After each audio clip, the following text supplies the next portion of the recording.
जय माँ काली। भारत माता की जय। भारतवासियों, मैं आपको कई बार बता चुका हूँ कि दिल्ली की पुलिस भारत के अंदर सबसे निकम्मी पुलिस है।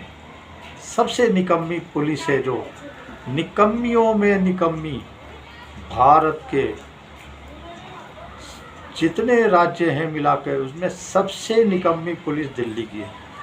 देखिए, आज तो इतना भयंकर हादसा हो गया विधानसभा दिल्ली में। दिल्ली विधानसभा के अंदर एक कार तेजी से गेट को क्रॉस करके बैरिकेड को तोड़ते हुए गेट नंबर 2 के, जो विधानसभा का गेट नंबर 2 है, उससे तेजी से अंदर घुस गई।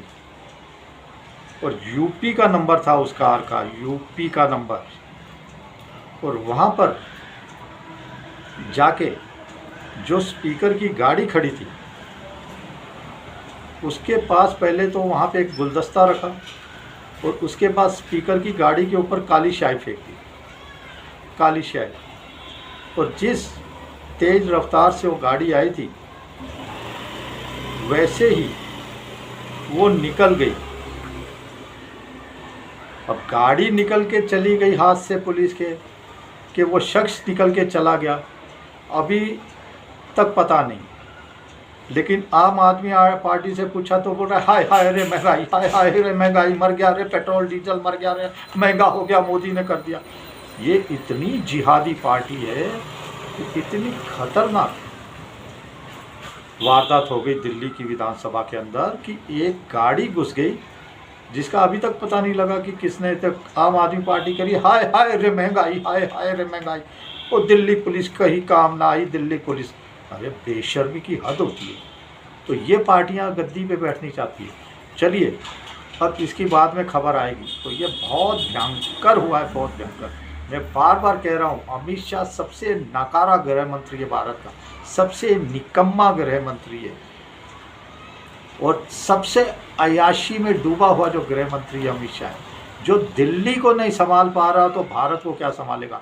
वो छोड़िए नक्सलवाद है, सब ढकोसला है। अगर कोई कड़क एक्शन लिया जाएगा तो वो तो फिर तहस नहस हो जाएगा।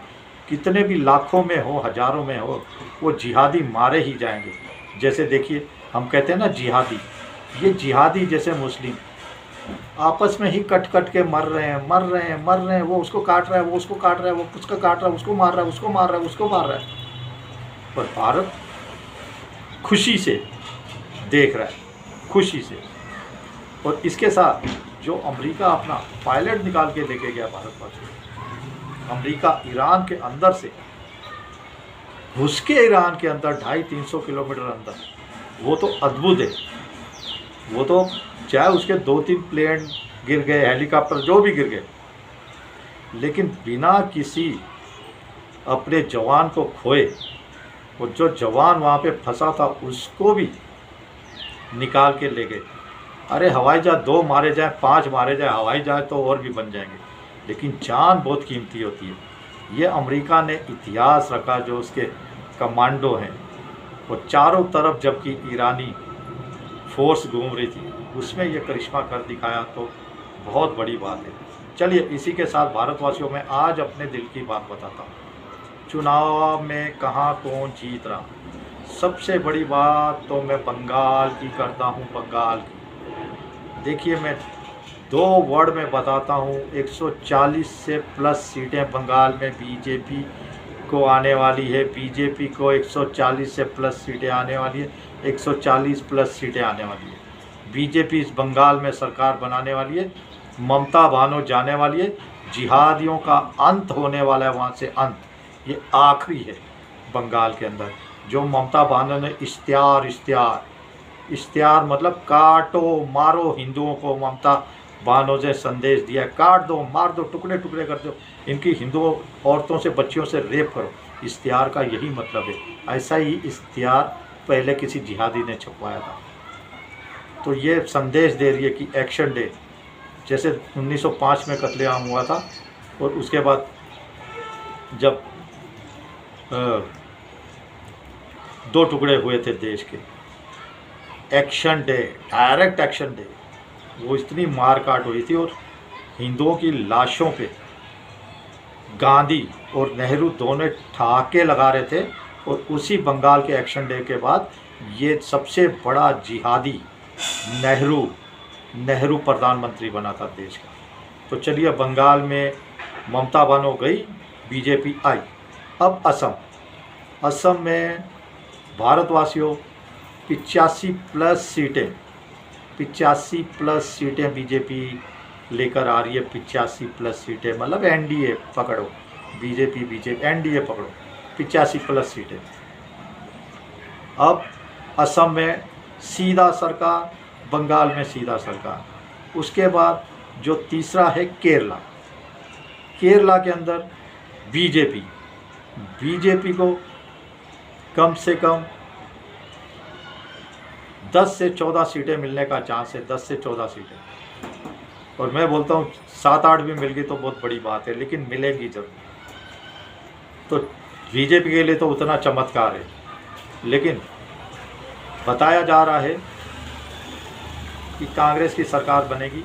लेकिन अगर कांग्रेस की सरकार बन गई तो समझ जाइए केरला में कांग्रेस टूट के बीजेपी की सरकार, कांग्रेस टूट के बीजेपी की सरकार।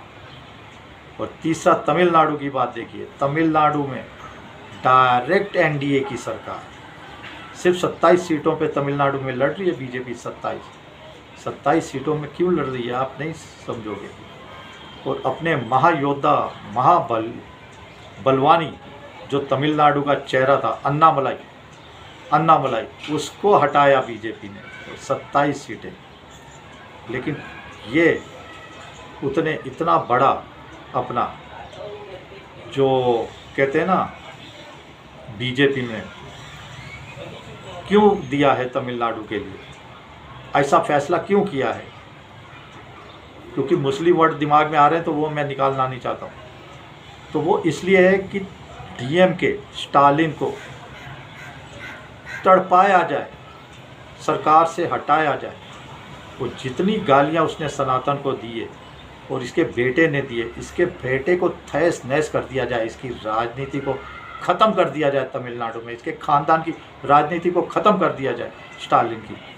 इसलिए बीजेपी ने इतना बड़ा अपना धैर्य रखकर सिर्फ 27 सीटों पे चुनाव लड़ा और बाकी सारी सीटें एआईएडीएमके को दे दिए। तो वहाँ भी तमिलनाडु में बीजेपी और एनडीए को 115 से प्लस सीटें आ रही है। तमिलनाडु में एनडीए ही सरकार बना रही है, पांडिचेरी में एनडीए ही सरकार बना रही है, बीजेपी ही सरकार बना रही है।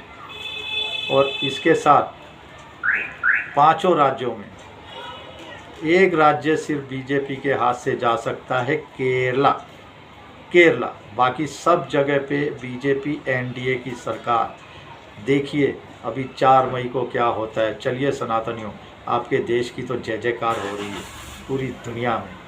अभी सोच समझ के वोट डालिए, अभी ज़्यादा समय नहीं है। चलिए, जय श्री राम, जय श्री हनुमान, वंदे मातरम, जय हिंद।